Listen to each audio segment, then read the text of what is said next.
심각한 정신적 고통자. 우리가 이제 뭐 정신질환자라는 표현보다는 심각한 정신적 고통자 이렇게 이제 표현하기로 했는데 SED. 그래서 심정고와의 커뮤니케이션 2 지금 시리즈로 하고 있죠. 그래서 성경에서 존중받는 커뮤니케이션 1인칭 표현법 익히기 해서 야고보서 1장 19절 20절 말씀 가지고 보도록 그렇게 하겠습니다. 야고보서 이게 죄송합니다. 제가 요거 잘못 썼네요. 잘못 썼는데 그건 제가 나중에 또 좀 고쳐서 하도록 하겠습니다. 네, 심각한 정신적 고통자의 커뮤니케이션 시리즈는 첫째가 이제 인지 왜곡이 있는 자와 공감력 갖기. 우리 지난주에 제가 야고보서 1장 19절부터 20절이 그 말씀이었고요. 근데 오늘은 이제 성경에서 존중받는 커뮤니케이션의 1인칭 표현법 익히기 마태복음 7장 7절부터 11절입니다. 그다음에 세 번째로는 공감 반응식 대화법에서 요한복음 4장 7절부터 24절에서 이제 다음에 보도록 하겠습니다. 우리가 지난번에 그 했던 거 잠깐 리마인드를 좀 해드리면 인지 왜곡이 있는 자와 공감력 갖는다 하는 그 공감력을 갖는 게 가장 우선인데 야고보서 1장 19절에 보면 내 사랑하는 형제들아 너희가 알지니 사람마다 듣기는 속히 하고 말하기는 더디하며 성내기도 더디하라. 사람이 성내는 것이 하나님의 의를 이루지 못함이라 해서 첫째, 인지 왜곡이 있는 자의 어떤 왜곡적 증상이 보이면 왜 그런 것인지 성급히 알아보려고 하기 전에 그 고통이 얼마나 큰 것인지를 무조건 아파해 줘야 한다 해서 우리가 듣기는 속히 하고 말하기는 더디하며 하는 그 말을 이렇게 곰곰이 생각해보고 곱씹어보면은 이 우선 공감대를 가지고 무조건 아파해주는 그것이 가장 필요하다 하는 것이었고요.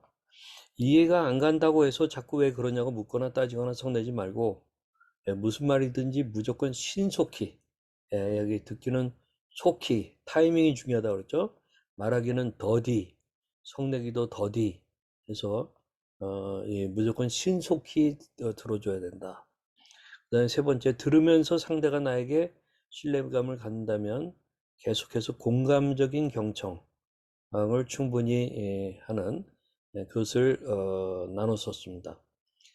몇 가지가 더 있었지만 요 세 가지만으로 제가 리마인드를 좀 해드리도록 하고요. 자, 오늘 성경에서 존중받는 커뮤니케이션의 1인칭 표현법 익히기 이것을 보도록 하겠습니다. 제가 이제 2인칭 표현법과 1인칭 표현법의 대화의 예들을 가지고 더 먼저 여러분들에게 이해를 돕는 게 나을 것 같아요. 예를 들어서 지금 이제 뭐 부모님이 자녀에게 집에서 담배 좀 그만 피울 수 없니? 라고 말했다고 한다면 이것은 1인칭 표현법입니까? 2인칭 표현법입니까? 여기는 뭐 1인칭도 안 나오고 2인칭도 안 나와요. 문자상으로는. 그렇죠? 근데 여기에는 생략되어 있는 게 있죠. 뭐예요? 너는 집에서 담배 좀 그만 피울 수 없니? 그래서 이것은 2인칭 표현법입니다. 그렇죠? 예. 이런 말을 들으면 일단 기분 나쁘죠. 당사자는. 그러면 이것을 1인칭으로 표현한다고 한다면 담배 피우는 것을 사실 마음에 안 들어요. 근데 그것을 소통을 해야 되고 그렇다고 그냥 눌러만 두고 있을 수도 없고 그런 경우에 1인칭 표현법은 난 네가 집에서 담배를 피우는 게 싫단다. 난 싫단다. 하고 나의 호불호에 대해서 솔직하게 얘기하는 거. 그것은 필요하다고 하는 거죠. 예. 이런 식으로 똑같은 메시지이지만 달라요. 듣는 사람에 따라서 듣는 사람이 표현하는 것에 따라 굉장히 달라지는 그런 것들을 보게 됩니다. 그 다음에 또 두 번째 얘기 한번 봐보세요. 넌 하루 종일 침대에 누워 있구나. 내 자신이 너무 게으르다고 생각하지 않니? 이거는 아주 명확하게 뭐 2인칭 넌, 내 해가지고 나오죠. 2인칭 표현법이죠. 그렇죠? 지적받는 그런 느낌이죠. 야단맞는 것 같고.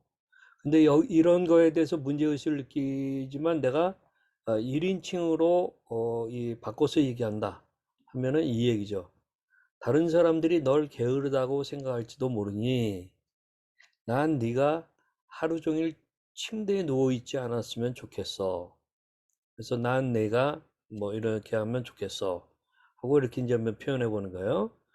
이런 것을 1인칭 표현법이라고 그래요.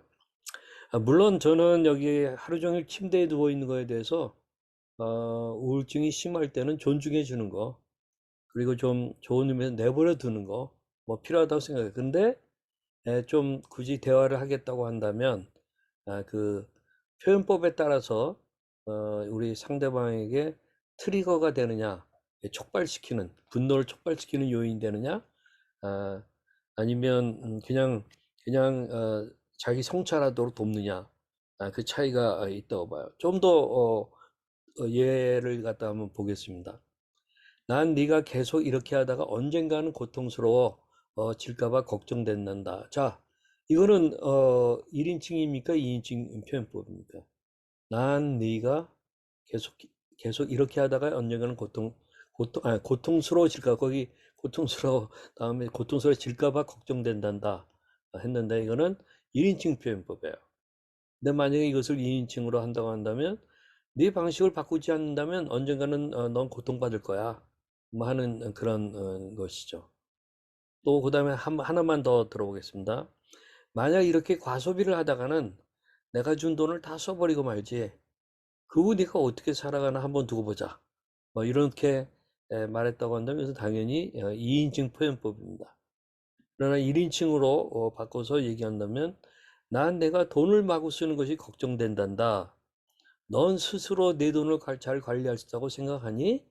하고 이제 한번 물어보는, 내 질문을 던져보는, 그거를 이제 내가 궁금해서 묻는 그런 방식으로 표현한다는 게, 똑같은 메시지인 것 같아도 상대방이 느끼는 그 느낌은 굉장히 다릅니다.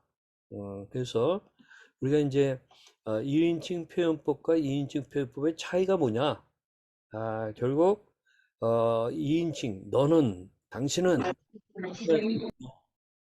예, 부정적인 그러한 표현이죠.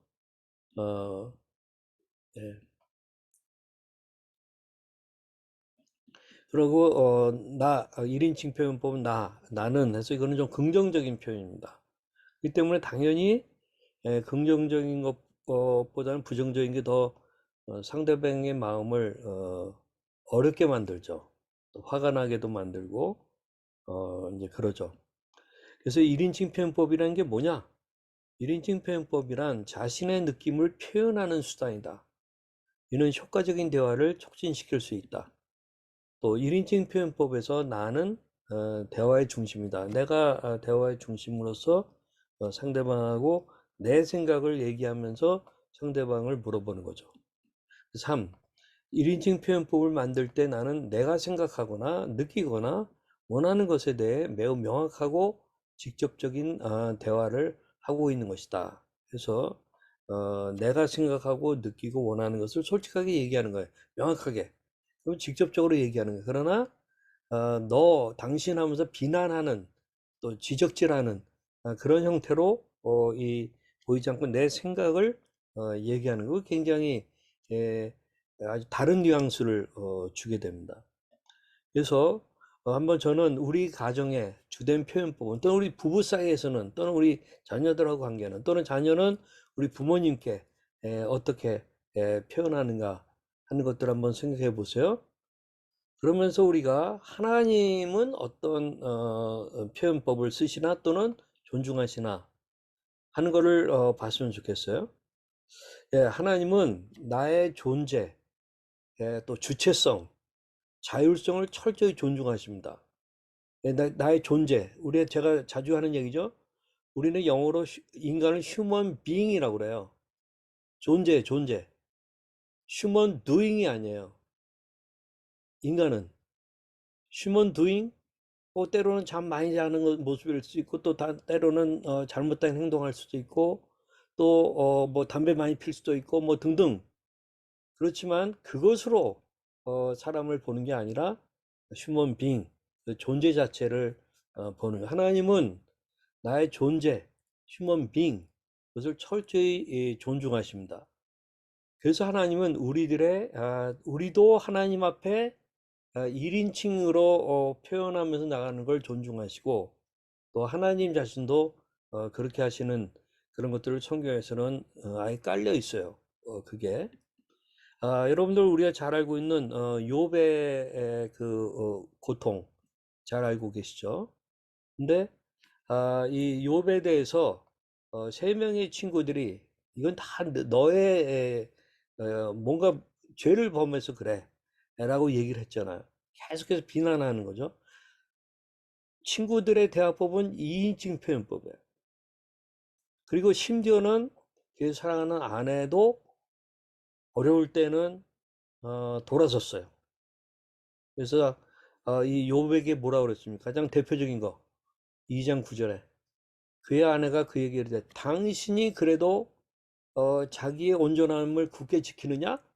하나님을 욕하고 죽으라 하는 식으로 전형적인 그 2인칭 표현법을 썼는데, 이 욥의 경우에 쭉 보면 1인칭으로 얘기하는 게 너무 많이 나오는데, 대표적인 것을 제가 하나 보면 욥기 3장 24절에 나는 음식 앞에서도 탄식이 나며 내가 앓는 소리는 물이 쏟아지는 소리 같구나. 내가 두려워하는 그것이 내게 임하고 내가 무서워하는 그것이 내 몸에 미쳤구나. 나에게는 평온도 없고 안일도 없고 휴식도 없고 다만 불안만이 있구나.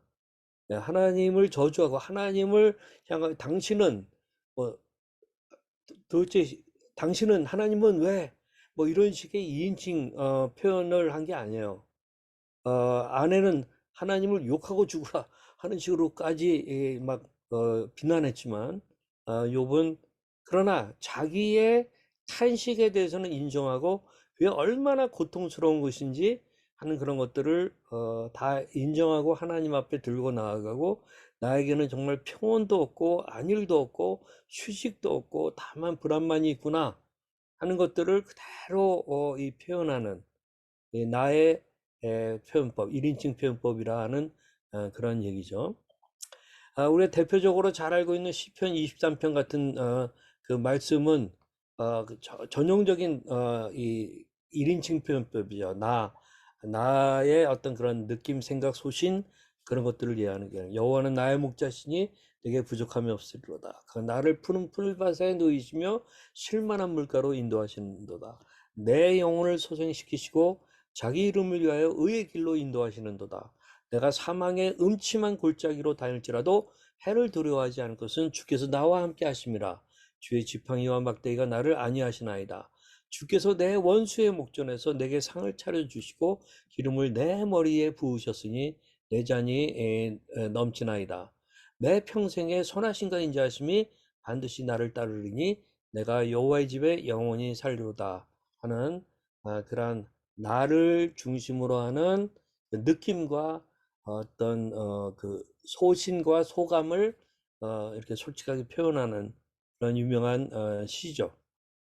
제가 오늘 본문으로 마태복음 7장에서 좀 보기로 했는데, 우리 잘 알고 있듯이 마태복음 7장 7절은 구하라 찾으라 두드리라 하는 그런 말씀이죠. 구하라 그리하면 너에게 주실 것이요, 찾으라 그리하면 찾아낼 것이요, 문을 두드리라 그리하면 너에게 열릴 것이니 구하는 이마다 받을 것이요 찾는 이는 찾아낼 것이요 두드리는 이에게는 열릴 것이나 라고, 이렇게 구할 것에 대해서 하나님 말씀하시고 나서 그 다음에 예수님이 또 하신 말씀이 뭡니까? 너희 중에 누가 아들이 떡을 달라 하는데 돌을 주냐 하고 이렇게 반문하셨어요. 이 이야기는 뭐예요? 넌 맨날 떡을 달라 하니 돌이나 먹어 라고 하나의 우리가 생각하게끔 만드는 말이죠. 그러니까 우리 심지어는 부모와 자녀 사이에서도 부모가 피곤하고 힘들고 어떤 뭔가 돈이 좀 딸리고 그러면은 이런 말 해요. 넌 맨날 떡을 달라 하니 돌이나 먹어 하는 식의 어떤 표현을 할 수가 있어요. 근데 그게 아니라 너희 중에 누가 아들이 떡을 달라 하는데 돈을 주냐? 어? 너희 부모와 자식 사이에서도 그렇게는 안 하는 게 인지상정 아니냐? 근데 하물며 하나님이 라고 하는 그런 얘기죠. 또 생선을 달라 하는데 뱀을 줄 사람 있겠느냐? 이건 또 무슨 얘기예요? 넌 맨날 생선을 달라 하냐? 얘따 뱀이나 먹어라 하면서 뱀을 던져주는 뭐 그런 자 부모는 거의 없죠. 그래서 이제 여기 너희가 악한 자라도 좋은 것으로 자식에게 줄 줄 알거든. 하물며 하늘에 계신 너희 아버지께서 구하는 자에게 좋은 것으로 주시지 않겠느냐? 하면서 그렇기 때문에 하나님께 구하라, 찾으라, 두드리라 하고 요청하시는 그런 말씀이 있는 거예요. 근데 여기 너희 아버지께서 구하는 자에게 좋은 것으로 주시지 않겠느냐? 예를 들면 뭐 이런 걸 거예요. 너 보니까 정말 배가 고프구나. 나도 마음이 아파. 내가 그저 끼니를 잇는 떡보다 훨씬 나은 소갈비 잔치장을 준비했으니 실컷 먹어. 뭐 이런 식의 얘기예요. 배가 고파하고 떡 달라고 조르르고 그러는데 넌 맨날 떡을 달라 하니? 막 화가 나가지고 돌이나 먹어 뭐 하는 그런 식이 아니라, 예? 널 보니 정말 배가 고프구나. 나도 마음이 아파. 내가 그저 끼니를 잇는 떡보다는 훨씬 나은 소갈비 잔치상을 준비했으니 실컷 먹어봐. 뭐 이런 식으로 하나님이 우리에게 임하신다 하는 그러한 이야기입니다. 제가 이제 경험한 여기 하나님의 정말 좋은 것, 우리는 미처 구하지도 못했고 그런데 하나님이 좋은 거 주신 그런 아주 뭐 드라마틱한 그런 예들이 저는 굉장히 많은데, 뭐냐면 이제 저희 아버님이 돌아가신 지 한 50년 만에, 아니 돌아가신 게 아니라 그 돌아가신 한 10년 만이고, 그 전에 50년 전에 어떤 일이 있었냐면, 아버님이 이제 저희 아버님이 뭐 조선일보 논설위원 하시고 뭐 등등 민주화 운동하시다가 감옥에 가셨어요. 군사 쿠데타로. 그래가지고 이제 10년 언도를 받고 5년 사셨거든요. 근데 그러고 나서 뭐 한참 뭐 사시다가 아버님은 돌아가셨어요. 근데 어머님이 한 그리고 한 10년 후에 어떤 일이 있었냐면은 소위 민주화 운동하면서 투옥되고 그랬던 분들에 대한 그 보상하는 그런 일이 있었어요. 그것을 저희는 전혀 몰랐어요. 그래가지고 그 보상이 대법원까지 가가지고 결정되고 그랬는데, 그게 어머니가 딱 돌아가시기 1년 전 상황이었어요. 그래서 그 보상금이 나왔어요. 큰 돈이었어요, 제법. 그래서 그 보상금으로 저희 어머니 그 당시 이제 대장암으로 고통을 좀 받기 시작하셨는데, 좋은 요양병원으로 모셔서 제가 거의 뭐 매일같이 이 방문하면서, 어머니, 이거 아버님이 50년 만에 에, 어머니에게 주시는 선물이에요 하면서 이제 그 어머니도 굉장히 편안한 마음으로 우리 아들한테 민폐 안 끼치고 돌아가신다 하는 그런 마음으로 임종을 맞으셔서 저희 가족은 어머니하고 마지막 1년이 너무나도 사실 행복했어요. 근데 이거 뭐 왜 그러냐? 50년 전에 일어난 일들과 관련해 가지고 그게 이제 보상이 일어나서 이제 그런 일들이 생각지도 않았던 거예요. 저희는 뭐 생각지도 않았던 거예요. 그래서 여기 정말 하나님이 구하는 자에게 좋은 것으로 주시지 않겠느냐? 하나님의 자녀들에게 우리 하나님께서 하시는 저는 일상적인 일일 수 있다. 그렇게 생각해요. 그래서 제가 이제 우리 잘 알고 있는 이 마태복음 우리 11장에 나오는 이 수고하고 무거운 짐진 자들아 다 내게로 오라. 내가 너희를 쉬게 하리라 하시는 이 말씀 있잖아요. 이 말씀도 잘 생각해 보세요. 여기에 우리 예수님이 우리들에게 2인칭적으로 대화하시지 않아요. 무슨 얘기냐? 넌 왜 맨날 무겁고 고생스러운 짐을 지고 다니니? 그것들 좀 어디다가 내려놓고 다니면 안 되겠니? 넌 네가 잘못한 거 아니야. 어? 그러니까 너는 그런 거 질 수밖에 없어. 네 멍에는 네가 져. 뭐 이런 식으로 하시는 것이 아니라 예수님께서는 이렇게 하시지 않았어요. 수고하고 무거운 짐진 자들아 다 내게로 오라. 내가 너희를 쉬게 하리라 말씀하셨어요. 왜 그런가? 나는 마음이 온유하고 겸손하니 나의 멍에를 메고 내게 배우라. 그리하면 너희 마음이 쉼을 얻으리니 이는 내 멍에는 쉽고 내 짐은 가벼움이라 하시니라. 이것이 예수님께서 여러분들에게 주시는 그런 명령이고 약속의 말씀입니다. 우리 하나님의 자녀 한 사람 한 사람을 존중하시는 우리 하나님, 우리가 휴먼 빙이라는 그 존재를 인정하시고, 우리가 휴먼 두잉에 있어서는 웰 두잉 할 때도 있지만 잘못하는 그런 경우들이 많거든요.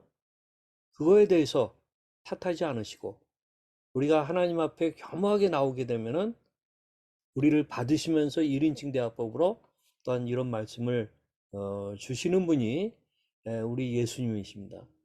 저는 이 대화법으로 우리 이 자녀들 또 당사자와 가족 간에 또는 부부 사이에 우리 가족 사이에 이런 정말 사랑이 넘치는 격려가 되는 힘이 되는 그러나 솔직함이 있는 그러한 이 가정이 될 수 있기를 정말 소망합니다. 우리 이제 같이 기도하시겠습니다. 같이 기도하실 때에 우리 삼위일체 하나님의